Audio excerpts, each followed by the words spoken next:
नमस्कार मित्रांनो, तुळजाई करिअर अकॅडमीमध्ये आपणा सर्वांचं मनपूर्वक स्वागत आहे. तर आपण आज या ठिकाणी गव्हर्नमेंट आणि गव्हर्नमेंट ॲडेड BAMS महाराष्ट्राचे जे काही कॉलेजेस आहेत त्यांचा 2020च्या ॲडमिशनचा एक्सपेक्टेड कट ऑफ पाहणार आहोत. तर म्हणजे सध्या जी BAMSची प्रोसेस चालू आहे ॲडमिशनची, तर प्रेफरन्स फॉर्म फिलिंग प्रोसेस चालू आहे. तर तत्पूर्वी आपण गव्हर्नमेंट आणि गव्हर्नमेंट ॲडेड या दोन्ही मिळूनचा कॉलेजचा जो काही कॅटेगरी वाईज आणि ओपनचा कट ऑफ असेल तो पाहणार आहोत. तर हा जो कट ऑफ असेल तो ओव्हरऑल असेल. त्याच्यामध्ये जनरल कॅन्डिडेट्स आणि वुमन स्पोर्ट्स कोटा वगैरे ॲड असतील. स्पोर्ट्स कोटा शक्यतो नाही आहे याच्यामध्ये, पण डिफेन्स वगैरे आणि physically handicapped Maharashtra Karnataka boundary हे सेपरेट डिस्प्ले केलेले असतील. आणि त्याचबरोबर कॅटेगरीचे जे काही कट ऑफ आहेत ते वुमन आणि जनरल हे मिक्स असतील याच्यामध्ये. तर आपण सगळ्यात पहिल्यांदा आपल्या चॅनलला सबस्क्राईब करावं आणि नोटिफिकेशनची बेल आयकॉन दाबावी, जेणेकरून येणारे सर्व व्हिडिओ आपल्याला पाहायला मिळतील. चला तर मग एक्सपेक्टेड कट ऑफ काय आहे आपण पाहूया. तर हा जो कट ऑफ आहे तो मागील वर्षाच्या कट ऑफचा अभ्यास करून, त्याचबरोबर यावर्षीच्या कॉम्पिटिशनचा अभ्यास करून, त्याचबरोबर मराठा आरक्षणाची स्थिती आणि 70-30 कोटा या सर्व गोष्टी लक्षात घेऊन आजचा कट ऑफ एक्सपेक्ट केलेला आहे.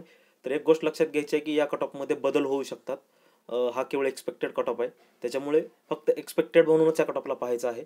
तर काही जण काय करतात की हा कट ऑफ रिअल असल्याप्रमाणेच त्यामध्ये रिॲक्शन देत असतात, पण हा एक्सपेक्टेड कट ऑफ आहे याची नोंद घ्यायची आहे आपण सर्वांनी. आणि चला मग आपण कट ऑफ पाहूया.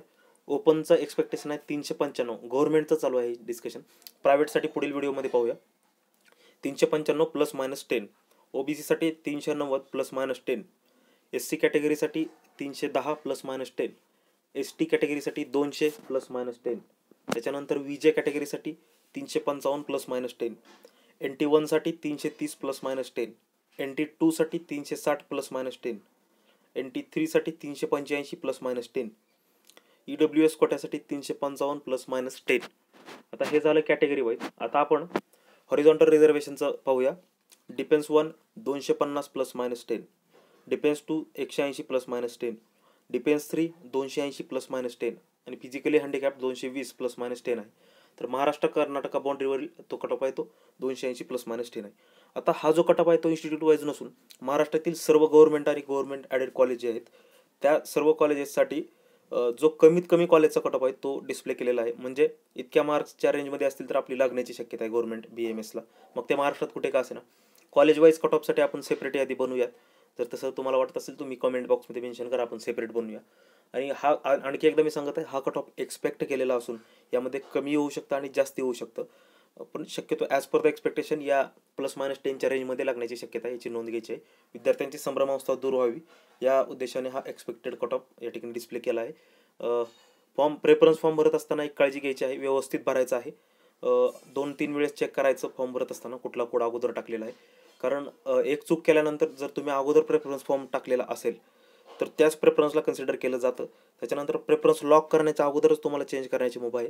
त्यामुळे प्रेफरन्स व्यवस्थित भरायचे आहेत. लॉक करताना पण विचार करायचा की आणखी एकदा बरोबर भरलेले आहेत का ते चेक करायचं आणि मग क्रॉस चेक करून त्या ठिकाणी लॉक करायचं आहे. तर ही पद्धत आहे. आणि त्यानंतर तुम्हाला मेरिट यादी डिस्प्ले होऊन तुमचं फायनली सिलेक्शन त्या ठिकाणी झालेलं फायनल लिस्टमध्ये येईल तुमचं. तर प्रेफरन्स फॉर्म भरताना आणखी एकदा विनंती करतो की तुम्ही व्यवस्थित भरा, कारण त्यानंतर दुसऱ्यांदा चान्स मिळणार नाही. ज्यांचं रजिस्ट्रेशन झालेलं नाही त्यांनी आणखी एकदा रजिस्ट्रेशन करू शकता. त्यांच्यासाठी सेपरेट लिंक दिलेली आहे CET सेलवरती. त्यामुळे त्यांना परत एकदा चान्स आहे, त्यांनी रजिस्ट्रेशन करा आणि मग प्रेफरन्स फॉर्म भरा. आणि आणखी एकदा सांगत आहे की तुम्ही भरलेला फॉर्म क्रॉस चेक करा आणि मगच सबमिट करा. ओके, व्हिडिओ पाहिल्याबद्दल धन्यवाद. आपण भेटूया पुढच्या व्हिडिओमध्ये.